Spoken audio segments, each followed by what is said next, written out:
Good afternoon and welcome back to the Goon Multiplayer Spectacular. Currently, we've got a fight between Sydin and ScotchDK. Sydin is the green, the Fujiwara, and ScotchDK is the Fukuhara Taira. Now, as you can see, Sydin has bought a very quality-heavy army. Naginata Warrior Monks in the trees, 4 regiments of Naginata Warrior Monks, Sword Attendants, his Tetsubo Warrior Monk Heroes, and 2 Foot Samurai.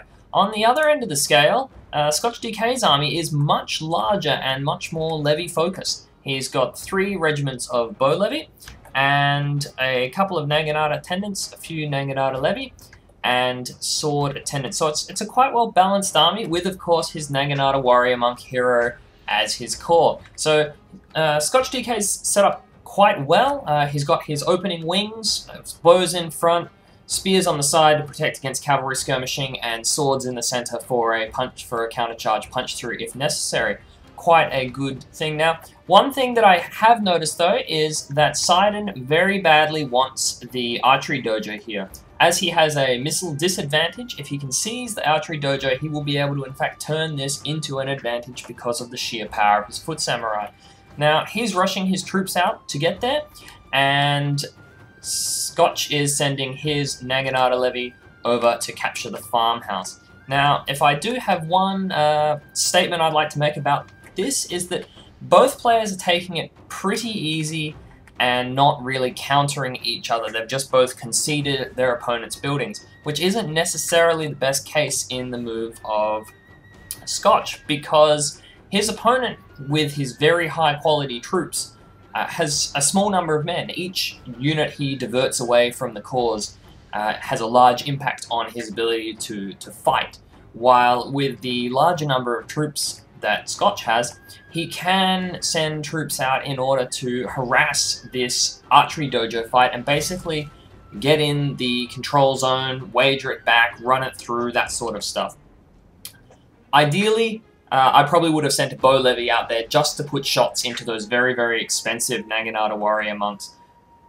For no other reason than he's probably not going to win the ranged fight, but the ranged fight isn't terribly critical.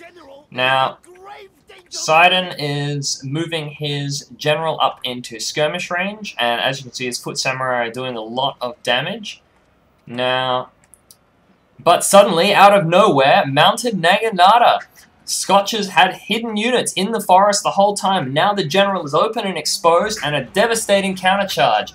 Unfortunately, Sydin has seen this and is getting his general out of there. You can see the general is the guy with the little pip above him, so that's that individual horse there, so you can always tell where the general is. And Scotch doesn't pull his mounted Naginata out in time. Instead, he runs them through to try to interrupt the foot samurai, but he just doesn't get a good charge and is going to get cut down. This has prompted a flurry of activity. We've got a real charge going on here, trying to take advantage of all the chaos. But unfortunately, the chaos appears to be on both sides, as Scotch has neglected to counter the Sydin's Naginata Warrior Monks that are approaching from the rear, and has just charged in, has been bottled up here, leaving these troops to basically overwhelm these Naginata attendants who will not last against multiple Naginata Warrior Monks. Now the war cry has gone off and is doing good things, but these attendants they're just outclassed basically.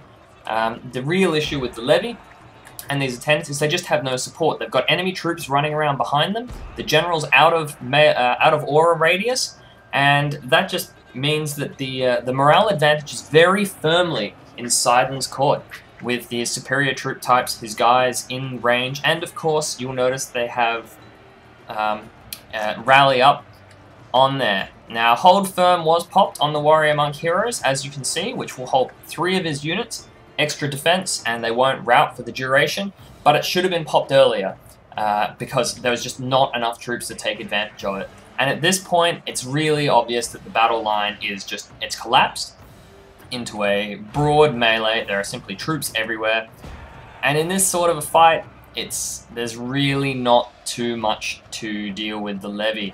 There's still quite a few foot samurai running around. We've got 40 in this unit, 20 there, so still 60 foot sam, nearly full regiment of warrior monks. Sword attendants are kind of beat up, but Tetsubos, there's still plenty of Tetsubos left. So I would say at this point, given the Naginata attendance and 2 bow levy, and these levy have been chased off the field, there's all hope is pretty much faded. Without some sort of miracle, the general would need to be killed, and that just simply isn't going to happen. Instead, it looks like Sydin is going to put the nail in the coffin, and has caught the bodyguard in the trees here with his Nagi warrior monks, and that's going to end it completely and utterly one way or the other. So the general is in stand and fight to try to give that little bit of extra boost to his troops, but just not being in range early has meant that he just lost units, and levy are just so very temperamental. They're beautiful for countering cavalry on the cheap and just for bulking up a line, but you really can't rely on them to hold, especially against monks. Against monks, you have to assume that the first thing that's going to happen is you're going to get hit with a war cry, and that's just going to ruin anything that's not an attendant or better. So you need to always have your men in the general radius and always be trigger happy on those abilities.